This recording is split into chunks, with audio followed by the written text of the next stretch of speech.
Hello! Well, the sun's out and there's nothing I like better than getting in the garden in amongst all the wildflowers and the long grass and explore. And I also love to take my camera with me and do some macro or close-up photography. Now there are a number of different devices you can use for macro or close-up photography, and I've got a number of them here to share with you. The first one is a DSLR camera. There we go, and this one's got a special lens on it, and I don't know if you can see, but if I hold it close there you can just see it says macro on there. Now what that means is that this lens will enable the camera to focus on things, on tiny things, very close to the camera lens. Now that will have the effect of making whatever you take a photo of look much bigger in the final image. Now as you can see, it's quite big and bulky, and they can be quite expensive as well, but they do give you fantastic results.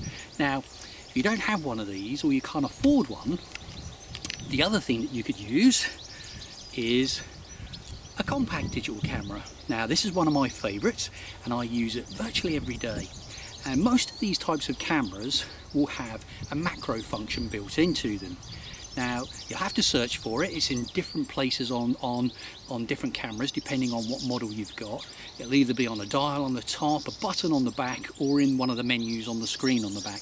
Now what you're looking for is, I don't know if you can see it there, but there's a little icon that looks like a flower or a tulip.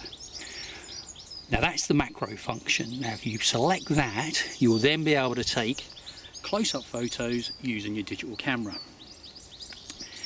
Now the next device I've got is one for the gadget geeks out there, so that includes me as well, and it's a battery powered digital microscope. This is the one that I use here.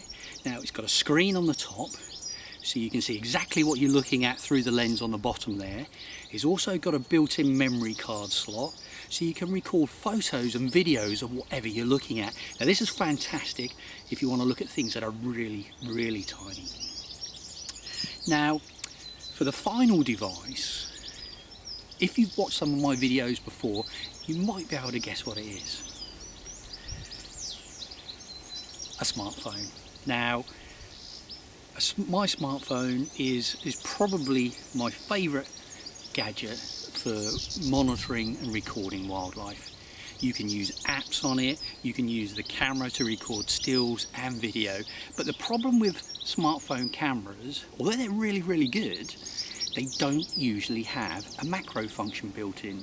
So you need another gadget to attach to it to be able to take close-up shots.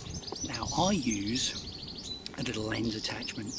As you can see here, this one's got various different lenses on it, and this one here is a macro lens, and all you do is clip it on over your camera lens on your camera, on your phone, and you're ready to take close-up shots with your phone. Now I'm off around the garden to see what I can find, and let's take a few photos and see what we can come up with.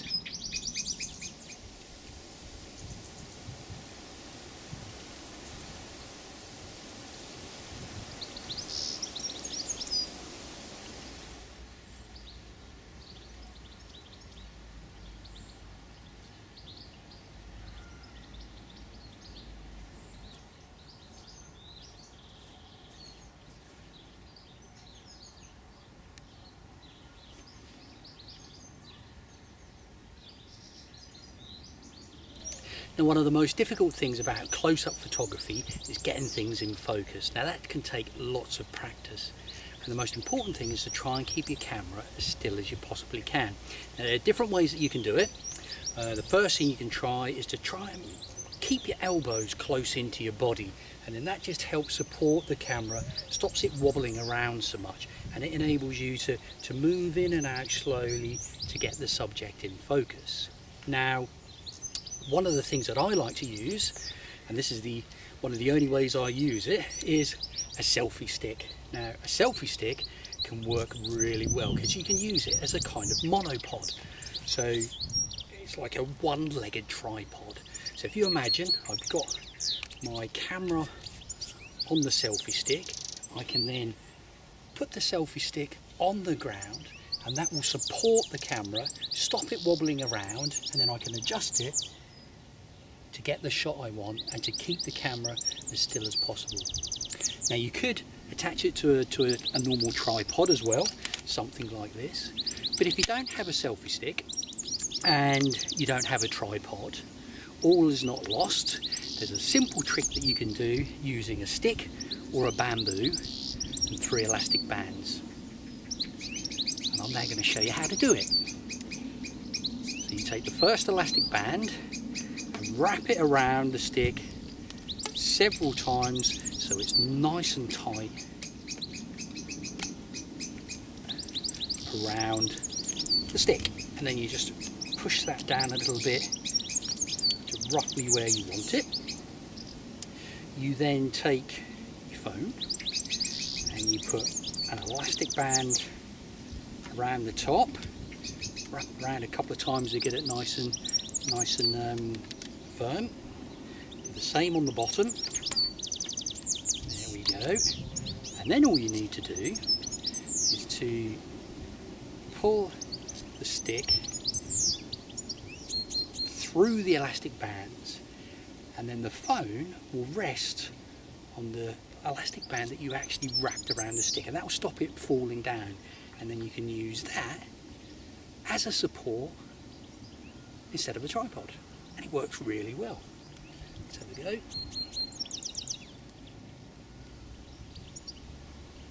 Here we go. Fantastic. Well, there you go. There's my quick guide to macro or close-up photography. Hopefully you've enjoyed it, and hopefully you'll have a go at doing it yourself. I'd love to see some of your photos, so make sure you share them online with me.